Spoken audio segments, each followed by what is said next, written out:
after kicking off last year strong with my first sale, I'd intended it to be a year of revision, reading, and querying. Instead, it was more of a holding pattern. My focus drifted. I did a lot of readings and conventions, less revising than hoped, and my fears or hesitations regarding the traditional publishing industry persisted, keeping my querying and submissions low. I did a fair amount of blogging and vlogging, but with minimal growth. This year, my focus is on revisions, reading, and conventions. And oh, yeah, that whole writing thing. Welcome back to Morgan's Writing Tips and Writerly Musings with writing tips from the pros and, of course, my own writerly musings. I'm your host, Morgan Hazelwood, an actively querying fantasy author, and today I'm here with Morgan's 2023 resolutions. As always, I like to set SMART goals. SMART as defined specific, which projects am I working on? Secondly, measurable word count and page count goals. Third, achievable things I have control over, like the number of queries and pages, not things like getting an agent or making a sale. Um, are for relevant. My health goals and day job goals aren't on this list. I'm keeping it writing at least tangentially related and time sensitive. Obviously, these are intended to be completed within the year 2023, but some items might have specific dates associated with them. So let's take a list. Um, for once, I'm actually keeping it in the exact same priority order as last year. Although I might need to remind myself that the blogging and conventions are not at the top of the list for reasons.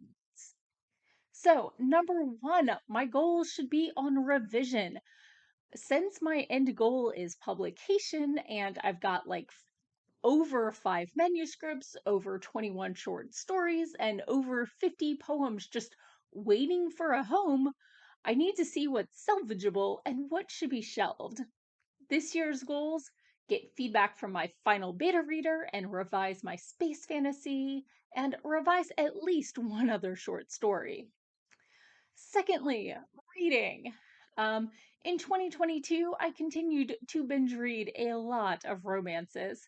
I'm keeping my goal at 52 books this year, with at least once a month reading something from my physical to read bookcase, which is overflowing. Yes, I hit that number of physical books read last year, but only because I reread a book series not off of my to read bookshelf. My third priority in 2023 is going to be querying and submitting. A quick reminder: you query agents and you submit to publishers. Typically, agents represent manuscripts and submit them to publishers for you. Many don't even accept unagented works, whereas short story publishers don't expect an agent. So, this year for my short stories and poetry, I'm going to try to actively submit at least the polished stuff to 6 markets per quarter. And I'm going to consider revamping my second world fantasy as not strictly YA and query relevant agents. The hope is to get my space fantasy into the trenches before NaNoWriMo. So, goal number 4 is writing. Shocking, I know. I plan to write new words for NaNoWriMo, even if it's part 2 of my suburban fantasy or a complete rewrite of my suburban fantasy. I plan to write at least one short story and at least 12 poems. I really like participating in NaNoWriMo, and I hate ending a winning streak, but writing shorter pieces helps keep that creative juice flowing. Goal number 5 is the blogging, vlogging, podcasting. You are my supporters, my community, and I like to think you're my friends. You cheer me on and you watch me learn and grow. As always, blogging helps keep me out here, keeps me accountable, and gives me a way to give back to the community.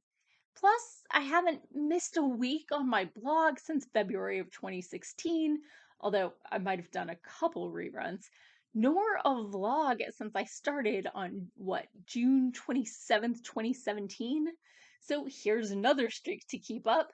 You'll be seeing a new blog vlog every Thursday, as you should be used to, with writing tips and writerly musings. With the podcast and weekly live stream, I plan on taking a week or two off between seasons and no more than one live stream off per quarter unless double booked with convention or travel. So, my sixth goal for 2023 is conventions and writing groups. Last year's goals worked out nicely, so I'm going to try for that again. I'm going to panel at 3 or more conventions, attend 6 or more open mic nights, and 6 or more monthly writer meetings, and 3 or more NaNoWriMo events, plus Staff Balticon. I'll be returning to RavenCon in April. I'm hoping to be a panelist for Balticon again in May, and I'm on the schedule for Imaginarium in July. Also, my local town is having a ScribbleCon in February that I'll be participating in. As before, all of my panels were on topics from this blog that I feel I can talk to competently, whereas um, my mostly unpublished perspective won't be a detriment to my quote unquote authority or subject matter expertise on the subjects. Plus, I'm running the social media for Balticon's parent group, so there's another time suck. So, why do I do it? What does being on panels net me? Why do I want to do this? Well, first, it's a great way to find new followers for my blog, my vlog, my podcast. That's supposed to mean I have a wider audience when I actually get published. It is a great way to network and to meet other writers and readers who like the same stuff I do. Plus, it's a chance to talk about all the stuff I obsess over on this blog and my blog and the podcast with actual people in person. But how does attending a con count as a writing goal? Isn't it just fun or part of your social media addiction, Morgan? Well, if you've been following my post, you'll notice probably half the content is actually write ups from notes at convention panels. I attend the panels partially for those who won't or can't or don't. Also, my sister teases me that I act like a teacher trying to get her recertification credits all in one weekend. And, well, as I talked about in my post on attending conventions, there's obviously the networking aspect. The science fiction and fantasy conventions I prefer are full of readers and writers and even a few publishers and agents. And my seventh goal is beta reading. This year, I am going to try to not beta read more than 3 full manuscripts. Last year, I maybe beta read a single short, but I did help revise a number of queries, synopses, and opening pages with Patrick Hopkins and the Query Helpline. So, in summary, as always, I'll be blogging and vlogging and podcasting throughout the year. This year, I'm starting off with my focus on revision, reading, and submitting. Spring will, as last year, be rather convention heavy, and by fall, I should be back in the writer's seat. Except for December. I'm not a writer in December. Everyone needs a chance to breathe. Best of luck with your 2023 projects. Let me know in the comments below, what does your plan for 2023 look like? Did you build in flexibility? And how, quote unquote, smart, specific, measurable, etc., are your goals? Let me know, and thanks for watching. As always, I'll be back again next week with more writing tips and writerly musings. Bye bye.